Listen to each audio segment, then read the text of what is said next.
What's going on, Falcons fans? Logan here. Welcome back to Rise Up Rundown, and if you're new here, welcome. Calvin Ridley had an impressive rookie season last year, but with new faces coming on the coaching staff, and even some players coming back healthy on offense, should we expect the same numbers from Ridley in year 2? Here's the rundown.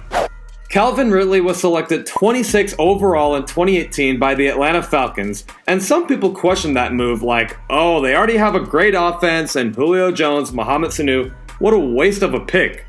For those that know me really well, you'll know that I was super high on this pick, and boy did it pay off.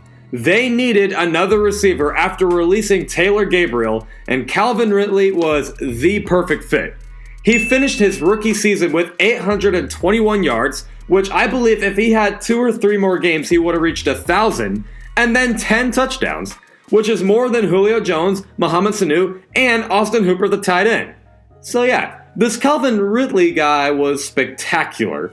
He was on most people's fantasy roster for a little while, but with some new faces on the coaching staff and some offensive players coming back healthy, and when I say that, I mean only Devontae Freeman, should we expect the same numbers?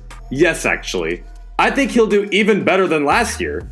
Why is that? Well, for one thing, he already has NFL experience. He's about to be a second-year starter, so he should know the NFL a lot more than he did last year. But also, it's no secret that when the Falcons target him the most out of all receivers, he does fantastic.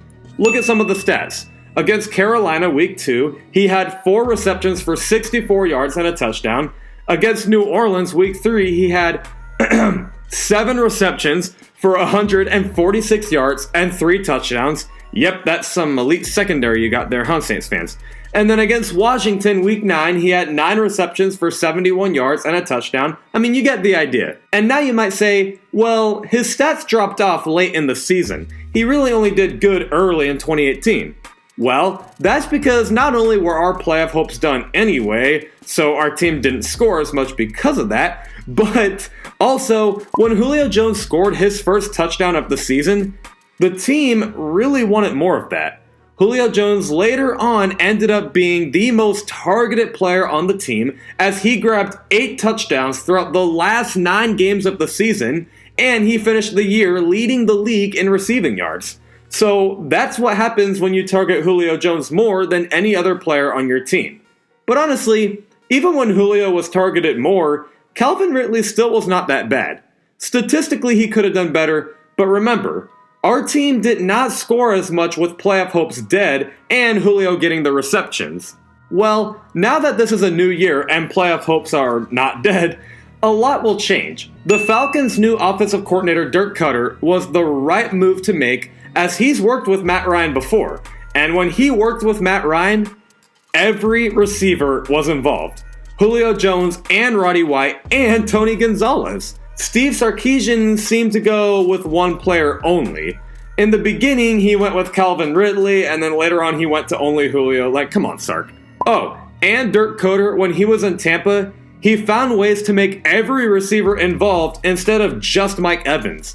Chris Godwin and OJ Howard were breaking out, and Godwin was on my fantasy team for a long time, so that definitely tells you it's not just throw it to your top receiver when it comes to Dirk Koetter. And one more thing, of course the Falcons are going to try and throw it to Ridley a lot more this year because if you know this team really well, they don't let draft picks come to waste.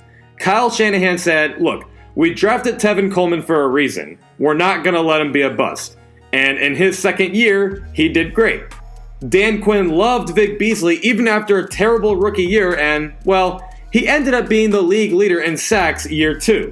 Calvin Ridley, he has a different story. He didn't do bad his rookie year like those other players I mentioned, but it still has the whole, nope, we drafted you for a reason, go out there and ball out. And I think that's exactly what's going to happen. He will get a lot more involved in this new system with Dirk Koetter. And like we saw from last year, when he gets the ball, he takes off.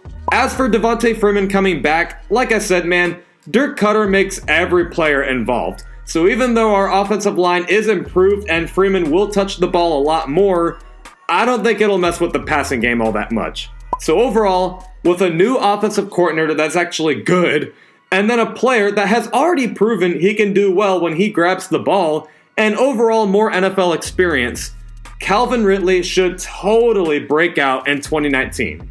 I would maybe recommend him as a flex receiver for fantasy this year. But that's just what I think. Let me know what you guys think in the comment section below. But other than that, whether you agree or not, please make sure to smash that like button, blow up the comment section, and definitely hit that subscribe button so you don't miss any weekly content. There's new episodes every Tuesday and Friday at 11 o'clock a.m. Eastern, and I will see you guys this coming Tuesday at 11 o'clock a.m. Eastern. Rise up.